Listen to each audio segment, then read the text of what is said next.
Hello, my name is Amy Bushnell, and this is my mock interview video for my English 314 class applying to be a student assistant at the Information Technology Business Office at UAF.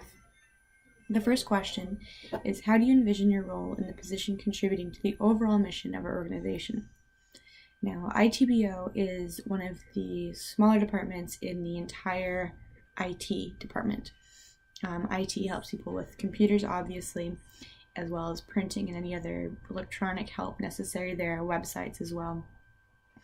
And the Information Technology Business Office involves mostly money and the purchasing of the supplies.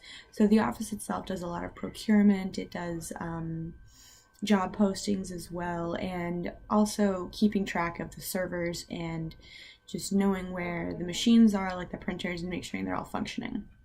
My role in this would be student assistant, so I would help everybody in the office. I would be able to help with procurement, with fixing any timesheets that the human relations officer deals with, as well as creating job postings. I would also just answer the phone and help people know where the help desk is. So I believe that my contribution in the position would be to make everyone's office work maybe a little easier, give some assistance when necessary. The second question is, how would you go about establishing your credibility with the team? I think this would be very simple for me. I would go up and introduce myself to everybody, and I did work in the office before in the spring of 2015, that fall, and also the fall of 2017.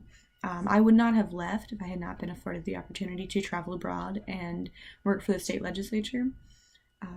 These both were positions that took me out of Fairbanks and therefore away from the job. But when I returned to go to school again, I would very much appreciate having an opportunity to work again for this office. I think that I have established a good, credible relationship with the people in the office by introducing myself, asking what they needed help with, and following through. Also asking any questions if I wasn't sure, but getting it done in a timely manner when they needed it. If there's any new people, I would expect to do the exact same thing and make sure that they knew that if they asked me for something, I would get it done. Third question is, can you describe a situation in which your work was criticized? One time I did a filing system and I had put it together and I thought it was pretty nice and easy. It turns out that the labeling was all wrong, and it was not because the labeling was incorrect, it's that there wasn't enough of it. So what ended up having to be done is I went back and redid it all. So it was just more time than necessary was spent on it, and I dealt with the criticism by just fixing it, by using that feedback and making it correct. The fourth question is, what irritates you about other people and how do you handle it? And that ties really well into the third question, because what irritates me the most is when there are expectations and they're not communicated efficiently or effectively.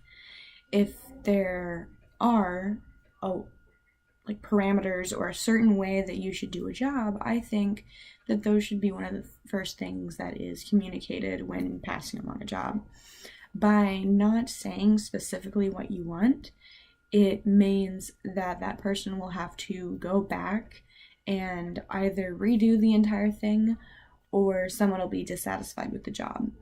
And if there are no parameters and the person can just do it however they want as long as it gets done, then that's great. Then that should also be communicated up front when the job is given to somebody. Inefficient communication is probably my biggest irritation, but that is easily remedied by just talking. So the fifth question is, what can you offer us that others cannot?